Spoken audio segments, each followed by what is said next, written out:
I still think that this is a man who's given his entire life to advocating for progressive causes, and I will forever respect that.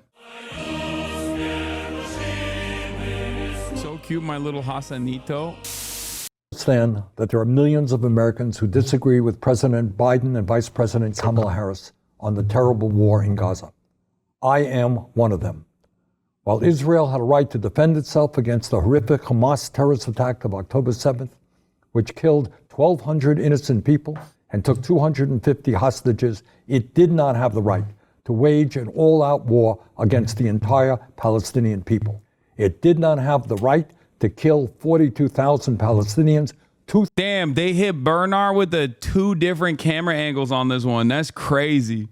They hit him with a cinematic.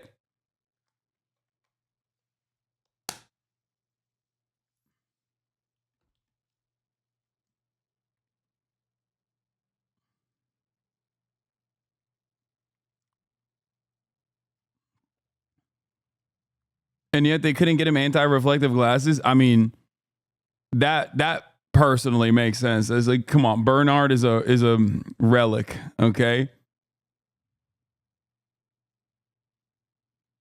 Like, that's not happening.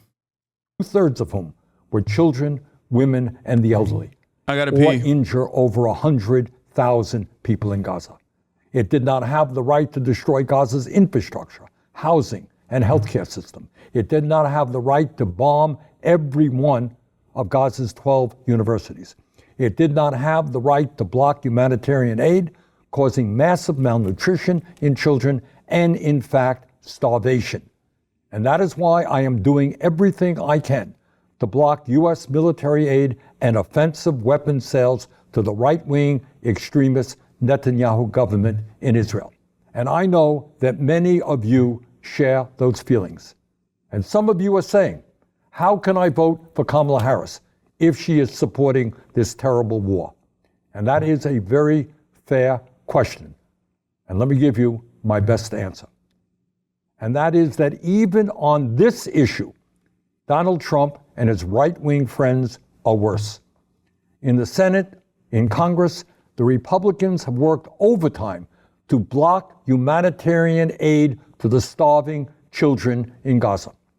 The president and vice president both support getting as much humanitarian aid into Gaza as soon as possible. Trump has said Netanyahu is doing a good job and has said Biden is holding him back. He has suggested that the Gaza Strip would make excellent beachfront property for development.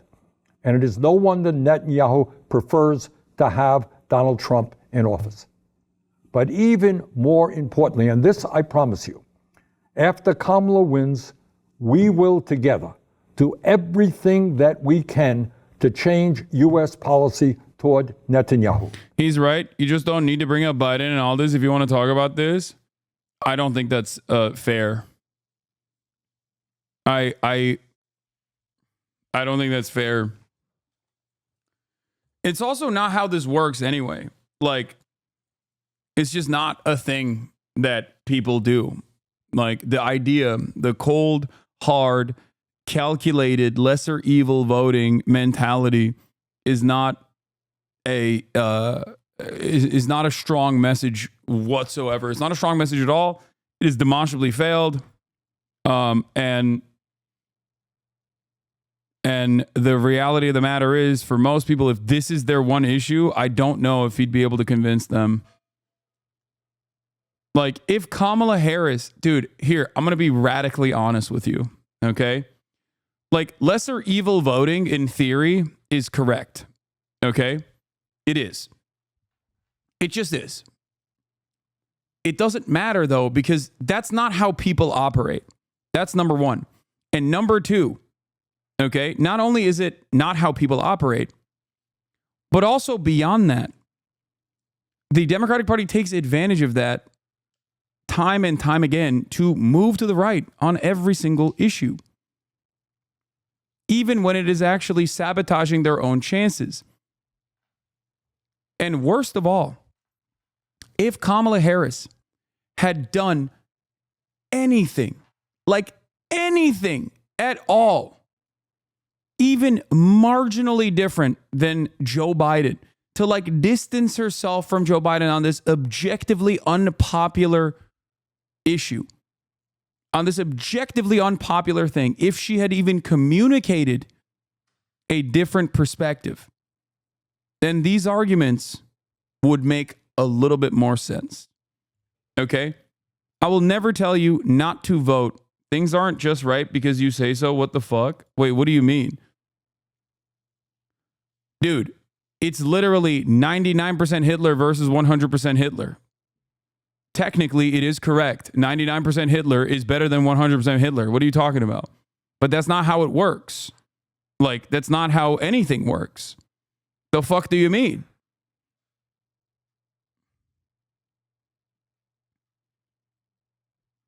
Who the fuck do you think you are? Instance of a lesser evil is nothing but motivated reasoning for what? For an either or fallacy? In a duopoly, it is unfortunately how that works. Also, I'm not even saying that like you should vote for Kamala Harris or you shouldn't vote for Kamala Harris at all. I don't know why you're so fucking aggressive about this issue.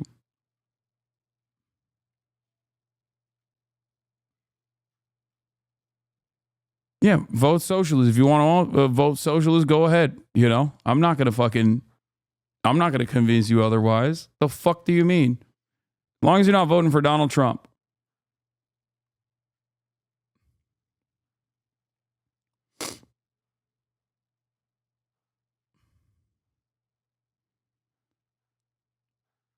They claim that they've been working around the clock to get a ceasefire deal, but they don't have anything to show for it. If they did, they would have swung a lot of votes just for the chance of a ceasefire happening. Yes.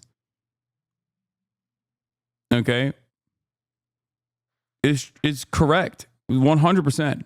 If Kamala Harris had done anything, and not just like communicated that her and Biden are tied in this situation to one another, it would be so much easier for the likes of Bernie Sanders and many others, who I would still be critical of, mind you, to at least put forward a convincing argument. But at the end of the day, it goes back to the same problem. You cannot outflank the campaign. You just can't. Okay?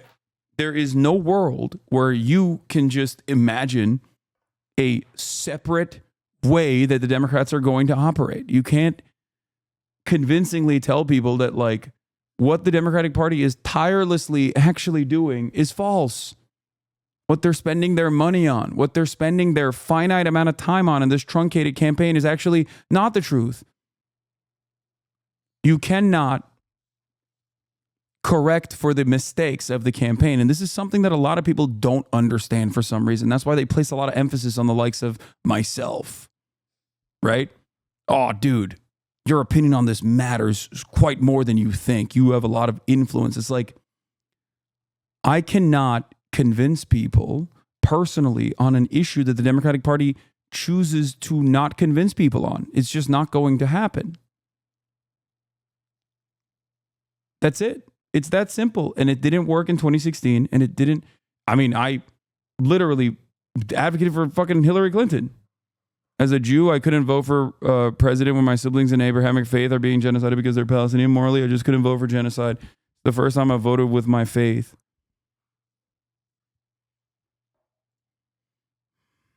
No, it's not just that I'm a Twitch streamer. Even if I had 250,000 people watching and hanging on every word.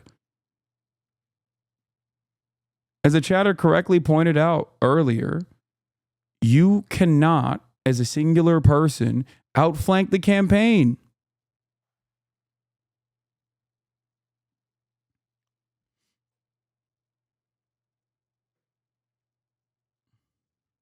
You just can't do that. If I had that kind of motion, Bernie Sanders would have fucking been the president in 2016, okay? You have to work within the framework that the Democratic campaign is operating in. This is why I was early on when the swap out happened, unceremoniously hopeful because of some of the decisions that they had made. Netanyahu literally serves as a national security threat. I think the Democratic Party would want to rewrite the dynamic with Israel prior to the next election, as they must see the threat it represents, which is why they aren't poking the bear. Completely radio silent on it compared to Biden. I think if they win, the tone changes. I don't think Kamala is ideologically aligned with Zionism in the same way that Biden was. I think she is. Maybe not to the same fucking degree of like ultra Zionism. Like she's not as rabid as he is, but I think that she has not personally done anything. And I consider myself someone who like pays close attention to this.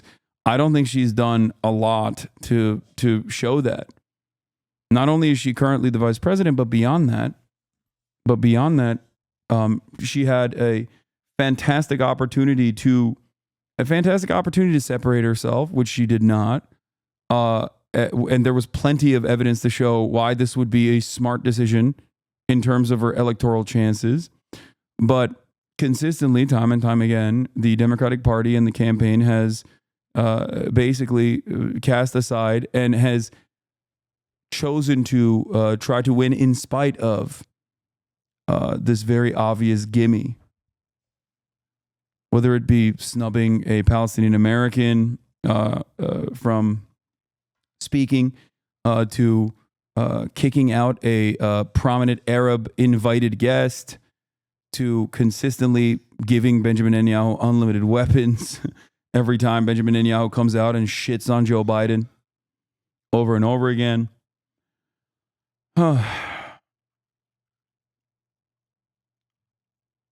It's just very frustrating. An immediate ceasefire, the return of all hostages, a surge of massive humanitarian aid, the stopping of settler attacks on the West Bank, and the rebuilding of Gaza for the Palestinian people.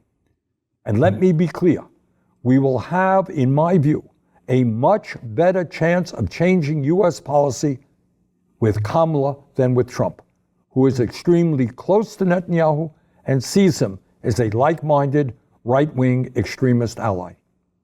But let me also say this, and I deal with this every single day as a U.S. Senator.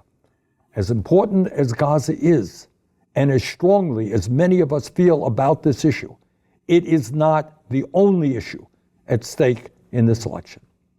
If Trump wins, women in this country will suffer an enormous setback and lose the ability to control their own bodies.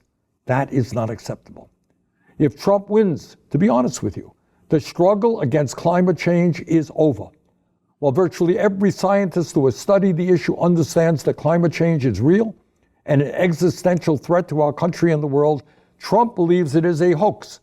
And if the United States, the largest economy in the world, stops transforming our energy system away from fossil fuel, every other country, China, Europe, all over the world, they will do exactly the same thing.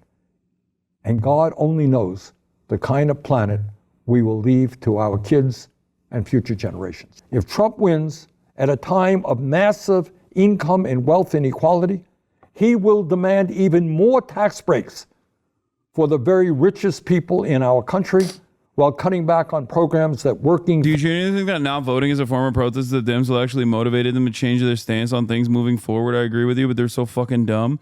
No, they're not necessarily dumb.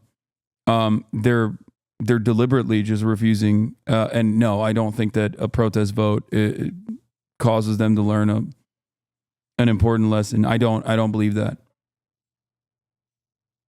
Yeah, no. The Democratic Party will never, ever in a million years, quote unquote, learn a fucking lesson. Okay? If they learned a lesson, they would have learned it in 2016. They did not. The party since then has moved more to the right. What lessons did they learn? You cannot teach someone a lesson when they're holding a bag that requires them to not learn that lesson. It's just not going to happen. What you can do is organize outside of this and create pressure campaigns. Become impossible to avoid. unlike the top of the hour, which I will no longer be serving, like I said, now that my contract is up. But you can still subscribe for $6 or for free with a Twitch Prime or by getting gifted a sub if you're lucky.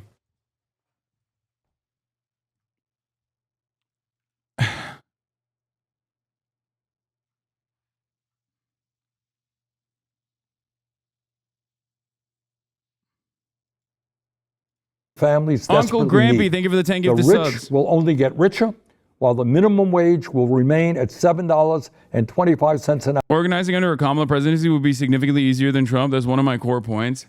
I mean, the only counter to that is that like liberals do get real fucking quote unquote fake radical under a Trump administration. And there was objectively more mass protest under the Trump administration than there was under the Biden administration. And the Democrats themselves also clamped down on college campus protesters. So, you know.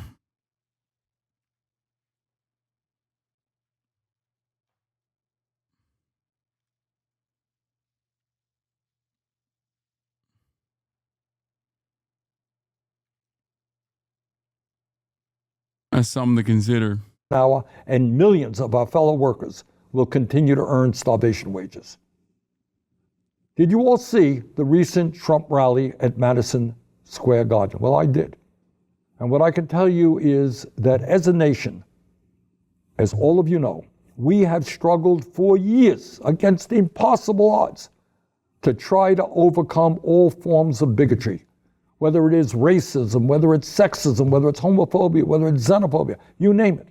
We have tried to fight against bigotry. But that is exactly what we saw on display at that unbelievable Trump rally. It was not a question of speakers getting up there disagreeing with Kamala Harris on the issues. That wasn't the issue at all. They were attacking her simply because she was a woman and a woman of color. Extreme, vulgar sexism and racism. Is that really the kind of America that we can allow? So let me conclude by saying this. This is the most consequential election in our lifetimes. Many of you have differences of opinion with Kamala Harris on Gaza. So do I. But we cannot sit this election out. Trump has got to be defeated. Let's do everything we can in the next week to make sure that Kamala Harris is our next president. Thank you very much. No matter what Bernie says or does, I will still always love him and I will still always respect him. That's just the case. Okay. Don't care. I still think that this is a man who's given his entire life to advocating for progressive causes, and I will forever respect that.